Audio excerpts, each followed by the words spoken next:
ഈ കുയിലിൻ്റെ ശബ്ദം കേട്ടുകൊണ്ട് പ്രഭാത സന്ദേശം നൽകുക എന്നുള്ളതും അത് ശ്രമിക്കുക എന്നുള്ളതും വലിയ സന്തോഷമുള്ളൊരു കാര്യമാണ്. കുയിലുമായി അല്ലെങ്കിൽ കുയിലിൻ്റെ ഈ കരച്ചിലുമായി ബന്ധപ്പെട്ട് ഒരുപാട് ചിന്തകളുണ്ട്.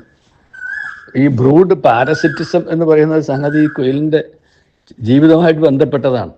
കുയിൽ ഒരിക്കലും സ്വന്തം കൂടുണ്ടാക്കി മുട്ടയിടില്ല. അന്യപക്ഷികളിട്ട മുട്ട ഭക്ഷിച്ചിട്ട് അവിടെ സ്വന്തം മുട്ട നിക്ഷേപിച്ചിട്ട് അതിനകത്ത് നിന്ന് തൻ്റെ കുഞ്ഞുങ്ങളെ വളർത്താൻ മറ്റുള്ളവരെ ആശ്രയിക്കുന്ന ഒരു രീതിയുള്ള പക്ഷികളുടെ കൂടിയാണ് കുയിൽ. അങ്ങനെയാണ് ഈ ബ്രൂഡ് പാരസിറ്റിസം എന്നുള്ള ഒരു വാക്കുണ്ടായതും ഒരു പ്രതിഭാസം തന്നെ ഉണ്ടായതും. കാരണം ഒരു ചതിയുടെ ഒരു അവസ്ഥയൊക്കെ അതിനകത്ത്. പക്ഷെ കാക്കക്കൂട്ടിൽ മുട്ടയിട്ടാൽ സംഭവിക്കുന്ന എന്താണെന്നുള്ളത് നമ്മൾക്ക് അറിഞ്ഞിരിക്കുന്ന നല്ലതാണ്. കാക്കയ്ക്ക് കുഞ്ഞ് വിരിഞ്ഞു കഴിയുമ്പോൾ തന്നെ അതിൻ്റെ അവസ്ഥ മനസ്സിലാവും. കരച്ചിൽ കൊണ്ട് മാത്രമല്ല, നിറം, പുള്ളിക്കുത്ത് എല്ലാം കണ്ട് ഉടനെ ആ കുഞ്ഞിനെ തള്ളി താഴെ ഇടും. അങ്ങനെയാണ് കുയിൽ കുഞ്ഞുങ്ങളാണ് ഒരുപാട് താഴെ വീണിട്ടാണ് പിന്നെ അത് വളർന്നു വന്നിട്ടുള്ളത്. അങ്ങനെ ഈ ബ്രൂഡ് പാരസിറ്റത്തിനകത്ത് ഒരു മറുവശം ഉണ്ടെന്നുള്ളതും ഓർത്തിരിക്കുന്ന നല്ലതാണ്. ഈ കുയിലിനെ കുറിച്ചുള്ള ഒരു വേറെ ചിന്ത പങ്കുവയ്ക്കാനാണ് ഞാൻ ആഗ്രഹിച്ചത്. അത് കേട്ടപ്പോൾ ബ്രൂഡ് പാരസിറ്റിസ് ഓർത്തെന്ന് മാത്രമേ ഉള്ളൂ. കുയിൽ എപ്പോഴും പ്രതീക്ഷ നൽകുന്ന ഒരു പക്ഷിയാണ്. കാരണം കുയിലിൻ്റെ കരച്ചിൽ അല്ലെങ്കിൽ കുയിലിൻ്റെ നാദം, കരച്ചിൽ എന്ന് പറയാൻ പറ്റുന്ന നാദം, തീർച്ചയായിട്ടും അത് ഇണയെ ആകർഷിക്കാൻ വേണ്ടിയിട്ടാണ്.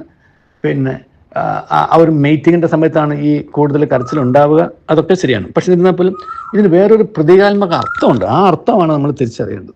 തനിക്ക് വേണ്ടി കാത്തിരിക്കുന്നവരുണ്ട് എന്ന് നമ്മെ ഓർമ്മപ്പെടുത്തുന്ന ഒരു ശബ്ദമാണ്.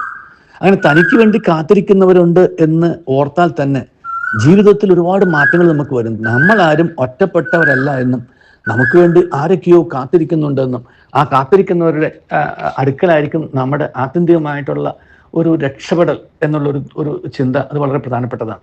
ഒരു പടിയും കൂടെ ഉയർത്തി ഒരു ആത്മീയ തലത്തിലേക്ക് അതിനെക്കുറിച്ച് ചിന്തിക്കാൻ സാധിച്ചാൽ നമുക്ക് വേണ്ടി കാത്തിരിക്കുന്ന ഒരു ദൈവത്തെ ആണ് ഈ കുയിൽനാദം ഒരർത്ഥത്തിൽ ഓർമ്മിപ്പിക്കുന്നത്. കാരണം നമ്മൾ ഈ ജീവിതത്തിലൂടെ ഇവിടെ കടന്നു പോകുമ്പോഴെല്ലാം ഒറ്റപ്പെട്ടു, കഷ്ടപ്പെടുന്നു, പിന്നെ മാറ്റി നിർത്തപ്പെടുന്നു എന്നൊക്കെ തോന്നുമ്പോഴും അവിടെയെല്ലാം ഒരു ഓർമ്മപ്പെടുത്തലുണ്ട്. ഇല്ല, യു ആർ നോട്ട് എലോൺ, നീ ഒറ്റയ്ക്കല്ല എന്നും നിന്റെ കൂടെ ഞാനുണ്ടെന്നുള്ളൊരു ഓർമ്മപ്പെടുത്തൽ ഈ കുയിൽനാദത്തിനകത്തുണ്ട്. ആ ഓർമ്മപ്പെടുത്തലാണ് ആത്യന്തികമായിട്ട് ദൈവം എന്ന് നമ്മൾ പറയുന്ന നമ്മുടെ സൃഷ്ടാവെന്നോ രക്ഷകനെന്നോ അല്ലെ സൃഷ്ടിസ്ഥിതി എന്തെടുത്താലും പരിപാലിക്കുന്നവരെന്ന് എന്ത് വാക്കുപയോഗിച്ചാലും ദൈവത്തിൽ വിശ്വസിക്കുന്നവരാണെന്നുണ്ടെങ്കിൽ somebody who takes care of us, നമ്മൾ നോക്കുന്ന ഒരാൾ, നമ്മൾ പരിപാലിക്കുന്ന ഒരാൾ, കൊണ്ടു നടക്കുന്ന ആൾ, നമുക്ക് വേണ്ടി കാത്തിരിക്കുന്ന ഒരാൾ. എനിക്ക് വേണ്ടി കാത്തിരിക്കുന്ന എൻ്റെ ദൈവം എന്താണെങ്കിലും എന്നെ കൈവിടില്ലല്ലോ. കാത്തിരിക്കുന്ന ആൾ കൂടെ നിർത്താനല്ലേ ശ്രമിക്കുകയുള്ളൂ. അപ്പം ആ ദൈവത്തെക്കുറിച്ചുള്ളൊരു ഓർമ്മപ്പെടുത്തലും കുയിൽനാദത്തിനകത്തുണ്ട് എന്ന് നമ്മൾ മറക്കരുത്. ആ കുയിൽനാദം നമ്മെ ഓർമ്മിപ്പിക്കുന്നത് മൂന്നാമത്തെ ഒരു ചിന്ത എന്ന് പറയുന്നത് മാറ്റങ്ങൾ വരും. കാരണം രാത്രിയിലാണല്ലോ കുയിൽ എപ്പോഴും കരയുന്നത്. അതൊരു പകലുണ്ട് എന്നുള്ളതിൻ്റെ ഒരു ഓർമ്മപ്പെടുത്തലുകളെ കൂടിയാണ്.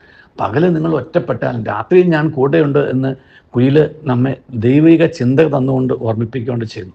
അപ്പോൾ കുയിലിൻ്റെ ആ പാരസിറ്റിസം എന്നുള്ള ബ്രൂഡ് പാരസിറ്റിസം എന്നുള്ള ആ നെഗറ്റീവ് വശത്തെക്കുറിച്ച് ഓർക്കാതെ അല്ലെങ്കിൽ അതിനകത്ത് പെട്ടുപോകാതെ കുയിൽ നമ്മെ ഓർമ്മപ്പെടുത്തുന്ന ഒരുപാട് നല്ല ചിന്തകളിലേക്ക് നമുക്ക് നമ്മുടെ മനസ്സിനെ കൊണ്ടുപോകാം.